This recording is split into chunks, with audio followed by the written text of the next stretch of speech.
I think the passing of Toriyama was quite difficult for a lot of people, even if you weren't directly related to him. It was a little bit of a downer for me yesterday, I won't lie. I was upset when I heard the news, but it wasn't really until I was standing in the shower and I was sort of looking up, like, you know that popular Vegeta gif where he's just looking up and the rain is hitting his face? And I was listening to some of the original Japanese Dragon Ball Z music. It really hit me how sad it was and how many bonds I have over Dragon Ball Z and how many friends I've come into contact with, and just how much Toriyama's work, not just in Dragon Ball Z, but across the anime and manga landscape, has affected my life and my friends around me. And I'm standing there, I'm thinking, there's just no way, there's no way that anybody could say anything bad about this guy or make any disparaging remarks or make any backhanded compliments or anything that would just not be 100% in adoration of his work. I don't even really have words to describe it, but just admire the man that he was. But far be it from me to ever make that assumption again, because one of the imbeciles that works for Sweet Baby Inc. just couldn't keep their filthy mouth shut and decided to go to Twitter and type, "Toriyama gave us the best and worst black characters in anime in the same series. It took range to do that." And never again will I assume that even human trash like Chris Kindred will keep their mouth shut and be respectful on a day where someone like Toriyama had passed. Trust this imbecile to somehow unite the entire planet against them. Two things have done that in 2024. One of them is Helldivers, and the other is imbeciles talking bad on Toriyama's name. So today we're going to be covering some more Sweet Baby Inc. controversy, and I'm going to be going over a couple of things I've been seeing going on Twitter, just to bring you guys up to speed on some stuff, because there are just this is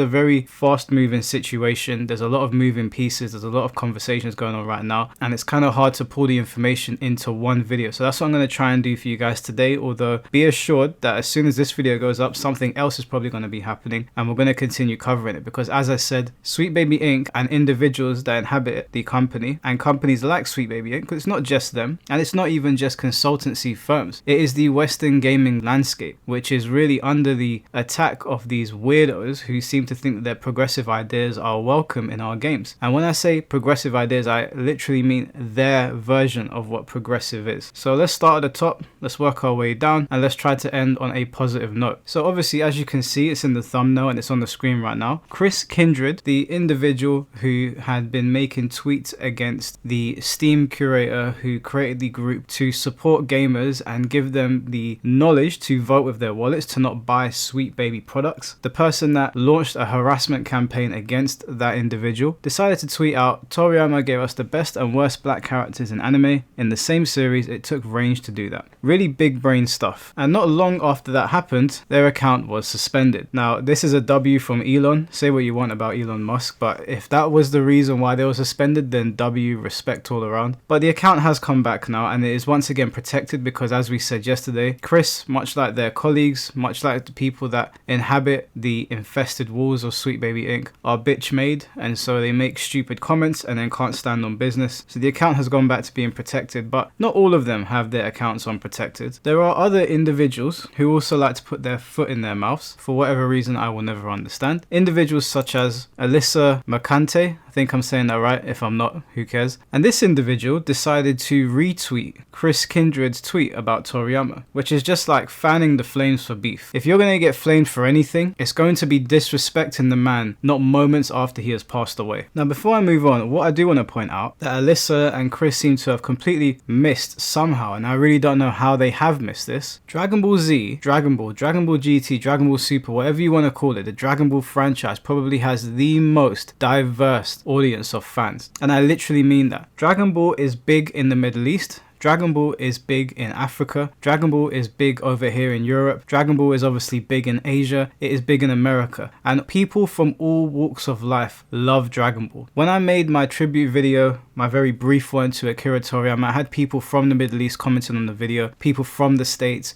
people in the UK, friends messaging me that live over in Ghana and Nigeria, people that are messaging me from Thailand. So what does that tell you? The audience is very diverse, but not diverse enough for these morons, these weirdos who seem to think, for whatever reason, that Toriyama's black characters were crap or offensive, or for whatever they think. I'm not entirely sure. Now, again, as I said, I'm half black. At no point have I ever drawn offense from anything that Toriyama has posted. You see, people like Chris and people like Alyssa will never be able to create a story or create a narrative or speak to people in a way where they can truly connect. connect. And that's what Dragon Ball did. Dragon Ball spoke to so many people from all walks of life, whether you are fully abled, disabled, male, female, trans, gay, doesn't matter what religion you're from, doesn't matter what's hanging between your legs or what color your skin was. Dragon Ball found a way to connect to all of these people because the diversity was true and authentic in the show. It wasn't shoehorned in there to fit a criteria. It wasn't forced down our throats. It was honest and true storytelling, and so everybody accepted it and nobody batted an eye. The problem with these weirdos is that they try to force things on you, right? We need a black character here, we need a trans character here. And then they wonder why people are like, why are you forcing this? We can see through it. They seem to think that people are stupid, but we have had amazing storytellers like Akira Toriyama who have provided us with material to understand when something is true and honest and when something is trying to bait us. And that is what these people do. And the thing is that they will never be able to create a story that reaches people like the way Toriyama did. They will never be able to create dialogue that reaches people and captures the imagination and captures people's attention to have that conversation the way Toriyama,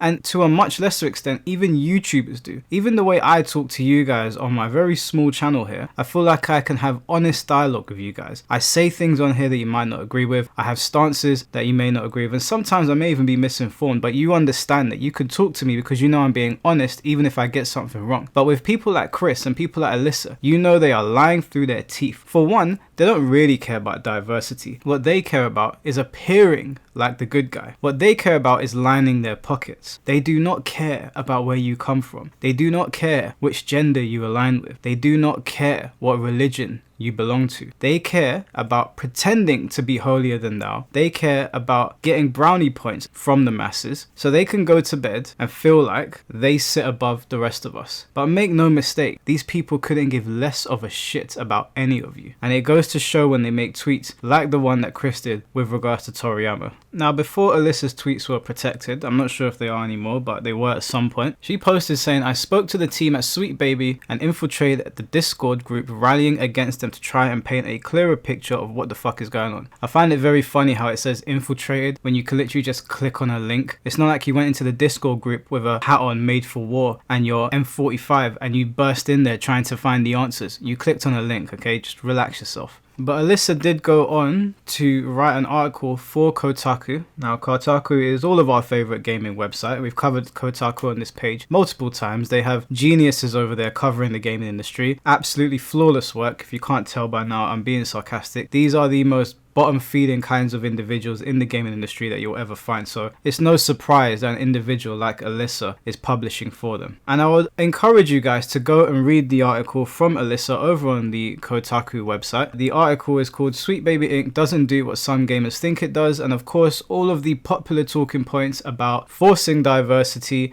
and anti-woke and conservative and right-wing and all of that bullshit that comes out of their mouth is in the article. It's absolute drivel. It's what you would expect from these people. I mean, there is a post here from Alyssa saying, "Hi, you can't be racist against white people. Thanks for tuning in." And that should just go to show you the level of stupid that we're dealing with here. Anyone that thinks that you can't be racist to a particular group of people is dumb. Well done to the community notes, which underneath says, "Racism isn't limited to marginalized or minority races / ethnic groups. It is simply the unfair treatment of people who belong to a different / specific race, which can in fact include white people." So essentially what they're saying there, in case there is some sort of idiot in the comments that doesn't understand that, if you as a white person go over to Africa, right? Let's say that you go to Uganda and you're walking down the road and the Ugandan natives start targeting you because you are white on the sole basis that you're white. That is racism. If I as a black individual go to some place in the UK, let's name a random place, okay? I'm not saying any of these people are racist there. It's just the first one that came to mind. I actually had a good time when I went there recently. But Birmingham, let's say I went to Birmingham and I was walking down the road and a bunch of white people started attacking me on the basis of my skin color because I'm mixed race, right? Let's say they were going at me because they thought I looked black, right? Because when people see me, they obviously don't assume that I'm half white, and I get attacked because of my skin color. That is racist. Now, if one of those things makes sense to you and the other one doesn't, I would suggest looking in the mirror and doing some thinking, because if you don't think that people can be racist to white people, you're an imbecile. I guess in some attempt to be witty, this imbecile Alyssa decided to put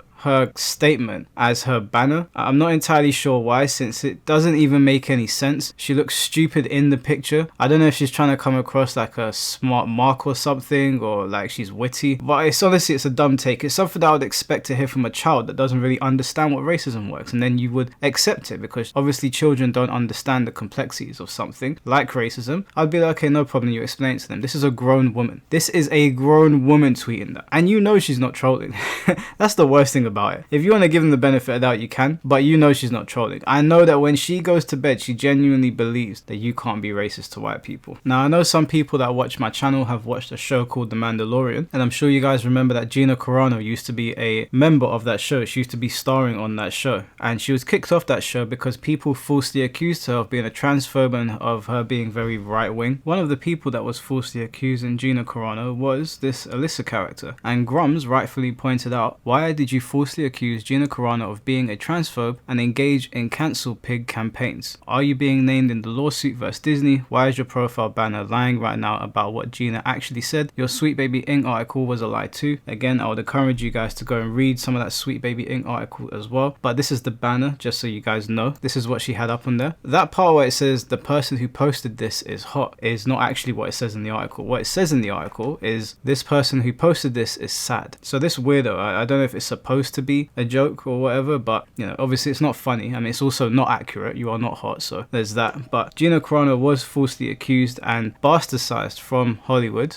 And obviously we know Gina Carano went on to do other things. When the Gina Carano situation was going on, a lot of the women in my life that keep up to date with pop culture, they were saying that, don't you think it's funny that a woman that has alternative ideas to what these weirdos like Kotaku and Sweet Baby Inc has these ideas, but because they are alternative ideas to them, they want to attack her. So it's not support all women, it's support the women that say and do as I say. That's what it's always been. It's never been about your gender. It's never been about your race. And I tell people this all the time. They could care less about that. What they care about is if you believe what they say and you follow suit. If you don't, then it does not matter. You can even look at some trans influencers, for example, who are over on YouTube, and you can go and look them up, and you can find that the ones that don't particularly agree with some of the things that these people say, they don't care about them either. They'll start calling them names or whatever. So like I said, the point is that it's not about what is hanging between your legs, it's about what's going on in your head. And there's Alyssa saying, I am living for the fact that the Mandalorian kicked a muscular transphobe off the show and then brought in a muscular lesbian. Like, you know, Gina Carano is seething right now. Again, just a hater, basically. Obviously, following the Toriyama backlash and the Sweet Baby Inc backlash, Alyssa is claiming that on Women's Day, which is the same day that we found out that Toriyama had passed away, that she started receiving death threats. Now, she posted here saying, Happy International Women's Day. I have almost a dozen emails like this and dozens more threats here and elsewhere. You keep being normal, gamers. And what she's posted there, as you can see, is a noose, right? And it says there's, safe your sorry ass, Kotaku is next, Alyssa needs to be hanged. That's what it says in the picture. Now, I find it very funny that you're sent a death threat and yet we can't see any of the information that would typically be shown in an email when it's sent over to somebody. Lorena fairly points out, where's the timestamps and the sender info? And to that, Alyssa replies, oh girl, they're not gonna love you. So basically, because the person that said that is a black woman, she's basically trying to make out like us gamers, us racist gamers, we're only white apparently as well, we're not going to accept you, and that she's trying to be a pick-me girl. That's what it comes across to me anyway. That she's trying to basically say, hey, look at me, I'm that girl gamers, you know, all of that nonsense, which is obviously not the case. It's just that this Alyssa individual has conveniently posted a very damning picture but with no information. Now, what I always say, and this is the same thing I said about the Tekken creator that was saying that he got death threats. If somebody is sending you death threats, I think you have every right to post their information. If they're going to wish death upon you, as much as I might not like Alyssa, I might not like Chris, I might want Sweet Baby Inc out of business, I obviously don't want their lives taken away from them. I don't think anybody should wish that on anyone. Life is precious, and even if we disagree with these types of people, the point of these videos is to have a conversation and point out their hypocrisy and their bad faith arguments, not to wish death on them. So if somebody is sending Alyssa death threats, I think she's well within her right to post it. It's just the funny thing is that every time somebody says they're getting death threats, you never actually see any real information. And then you can see here Alyssa tweeting saying, just a reminder that you can't win with conspiracy theorists who live in echo chambers. You post a screenshot of a death threat, they want more information.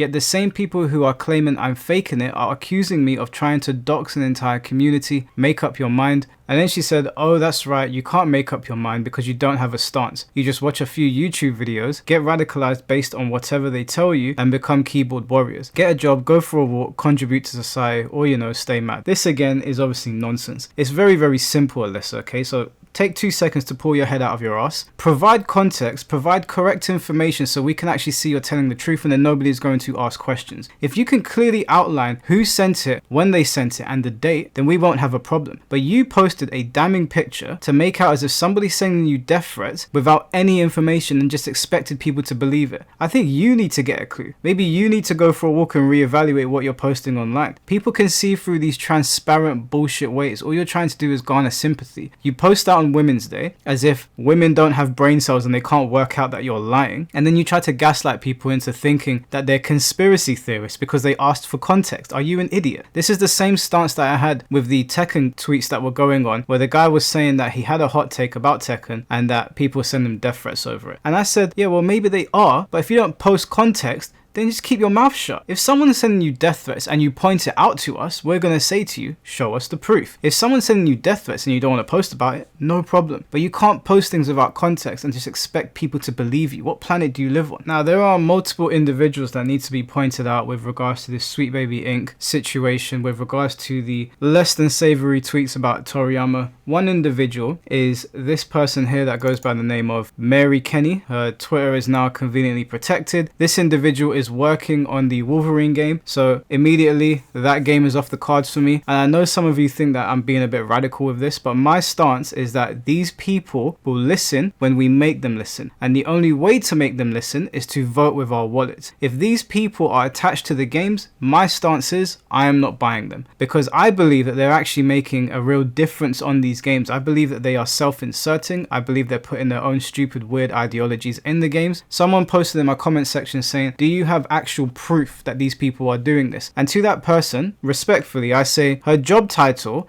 and a lot of their job titles, is narrative director or some sort of project lead. So of course their ideas are going to be put into the game. Of course someone like Anita Sarkeesian, if she's put on, her ideas are going to be put into the game. Sweet Baby Inc. is a consultancy firm. They provide advice to these companies, and these companies pay them large sums of money to listen to them so they can meet criteria. They're not having them there for fun. It's not show and tell. But you can see their ideas in the game. You can see it in 4K. I don't really need to point out where, although if you really want me to, you can take a look at Mortal Kombat 9 and then look at Mortal Kombat 10, 11 and 1. There was a drastic difference in how the characters were presented and the narrative went forward. You can even look at the storytelling of Last of Us Part 1 and Last of Us Part 2. Last of Us Part 2 was clearly contrived. There was clearly a motive at hand. It was clearly to stick it to white male gamers. As a matter of fact, this isn't even conspiracy. Anita Sarkeesian and Neil Druckmann basically outright said these things in the lead up to the games. They constantly attacked their market. They constantly attacked white male gamers, and when the concerns about Joel's passing in the game were brought up, they were kind of laughed off, and we were being told, this is your new lead, Abby. Now, no one accepted the female Brock Lesnar. Nobody likes her. If they bring out Last of Us Part 3, again, I'll wish for her to be taken out in the same fashion that she took out Joel, but we're not going to digress too much. But my stance on these people is you need to boycott their games. Now, if you don't care and you're just here listening to me rant, that's perfectly fine. It's your right as well to vote with your wallet, and if your vote is, I don't care, just give me a game that I halfway like or kind of like, then by all means. I'm not one of these people that's going to tell you not to do it. But for the people that share my values and my stances on these sort of situations, I will tell you that if you want to see real change in the gaming industry, the only way to get rid of these people is to not buy their products. Because what happens is these people wake up in the morning, they don't care about you, they care about what's in your pocket. They don't care about what's swinging between your legs, they care about what's in your pocket. And they're trying to figure out ways to get from what's in your pocket into their pocket. If we deny them, they're going to come up with more ways to try and get what's in our pockets into their pockets, to eventually they give us what we want. And what's going to happen is, because these companies don't really run on an ethics or moral system, they run purely to generate money,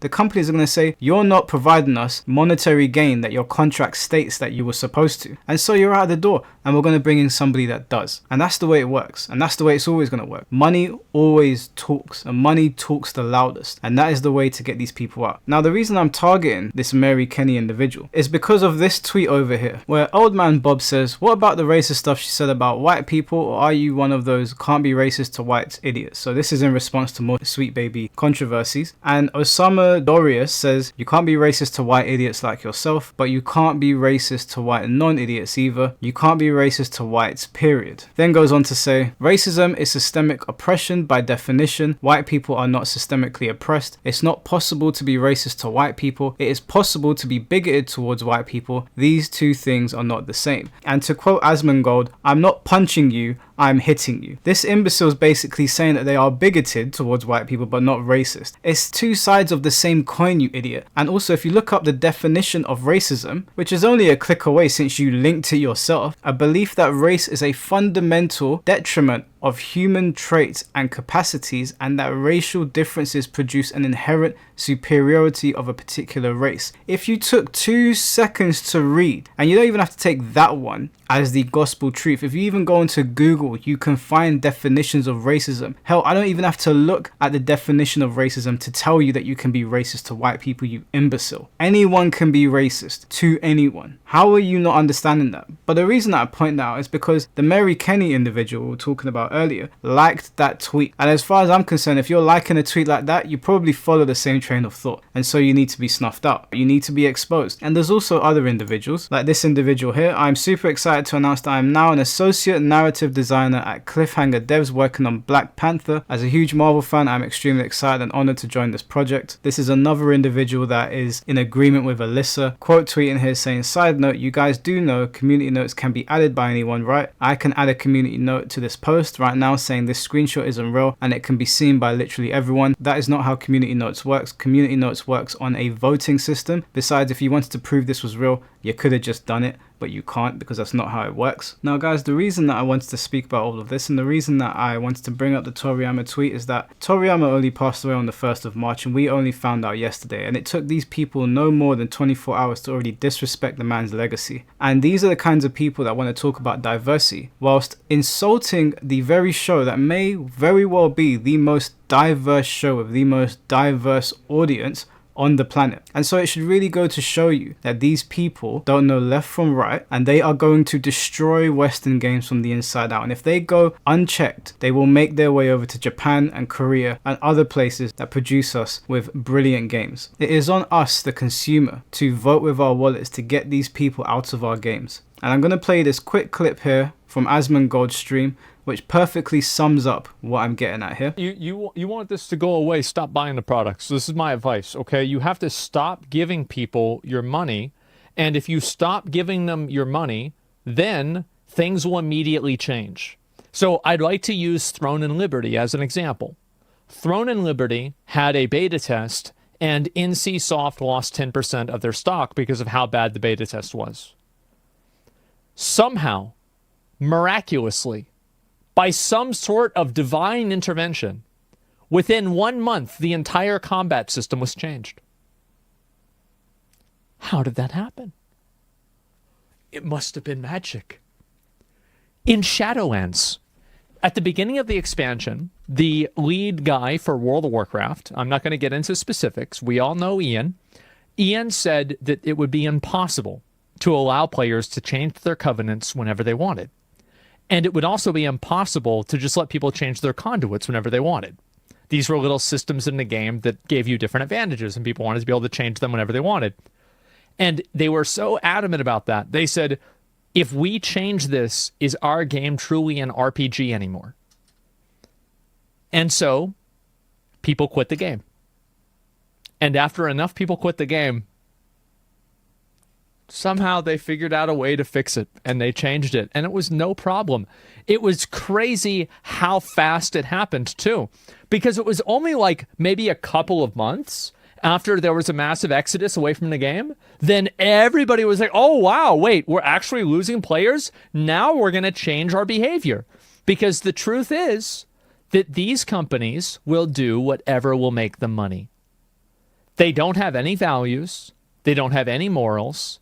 They don't have any ethics. They don't have any principles. They only exist to eat and make money. And if you don't give them their money, they'll do what you want. because that's the only thing that they care about. So if you want this stuff to change, stop giving them money, and it will change overnight. And so to not round off this video on a Debbie Downer, because these people, whilst they are disgusting, it is good to remember that there are good people out there, and that there are people out there that provide us with mediums of entertainment that are inspiring and show us that good people do exist with good faith ideas and want to provide us with stories that will uplift the masses. And I wanted to show some tweets here and some posts honoring the memory of Akira Toriyama. You can see here from AC Milan, the football team: "We'll try tackling life with as much energy as Goku. We loved every minute. Rest in peace, Toriyama." You can see Street Fighter here paying tribute, saying, "Thank you, Akira Toriyama, for inspiring us with your creativity, your strength, and your legacy." You can see here PlayStation paying tribute to Akira Toriyama for his endless contributions to their libraries. Crunchyroll paying tribute to Toriyama. Obviously, Dragon Ball is a massive part of any streaming platform that has anything to do with anime. Ben Schwartz paying tribute, saying Akira Toriyama was a legend. Chrono Trigger is quite possibly my favorite video game of all time, and Dragon Quest was one of the first RPGs I had ever played. A huge loss to gaming and anime. What an incredible and inspiring career. A tribute from Oda, the creator of One Piece, saying it's too soon. The void left behind is too large. The sadness overwhelms me when I realize I'll never meet you again. From my childhood, I've admired you. I remember the day I was first called by name on the way home after the day you used the word friends for us. I remember the joyous moment with Kishimoto's son. I remember our last conversation." Kishimoto is the individual that created Naruto. "Taking the baton from an era where reading manga was considered foolish, you helped create an era where both adults and children enjoy manga. You showed us that manga can do this, that it can take us to other worlds. It felt like watching a hero charging forward, not just for manga artists, but for all creators who were children during the serialization of Dragon Ball. The excitement and inspiration remains rooted. Your presence is like a giant tree. For manga artists of our generation who stood on the same stage, Toriyama's works became an even greater presence the closer we got. Almost scary, but meeting the laid-back you always made me happy.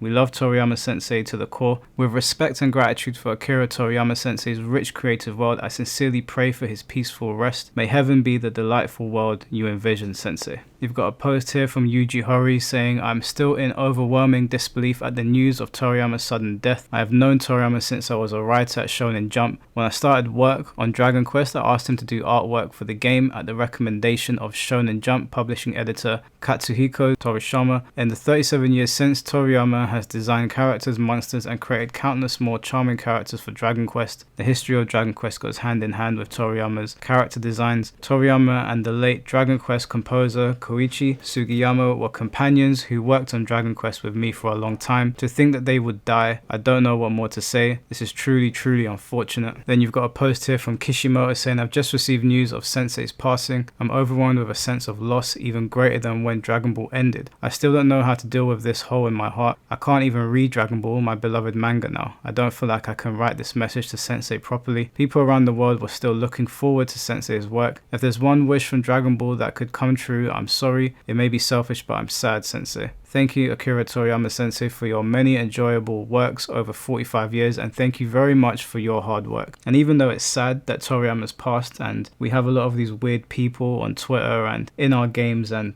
probably trying to infiltrate anime as well and destroy it from the inside out, it's important to know that there's a lot of great men and women out there that create stories and create characters that are inspiring and connect with people from all walks of life, no matter where you come from. And shows that Dragon Ball really showed us that you can put your mind to anything and you can overcome things. You just need to be strong and you need to believe and look forward. And that's something that Kishimoto, Akira Toriyama, and a lot of these great manga artists really emphasize in their work. So whilst it's another day of Sweet Baby Inc. making disgusting claims about Toriyama's work, whilst it's another day where we may be dealing with a Gamergate situation once again, I just wanted to point out that Toriyama and people like him are always going to have much more of an impact on the world than these losers ever will. And to close off, just before we end, I would like to say big W to Steam, because Steam basically told these Sweet Baby guys to go F themselves, and they will not be taking down the page of the curator that is pointing out when they are involved with our games. So this is a developing situation, but I thought we'd leave it on a high note. Thanks for watching the video, guys. Take care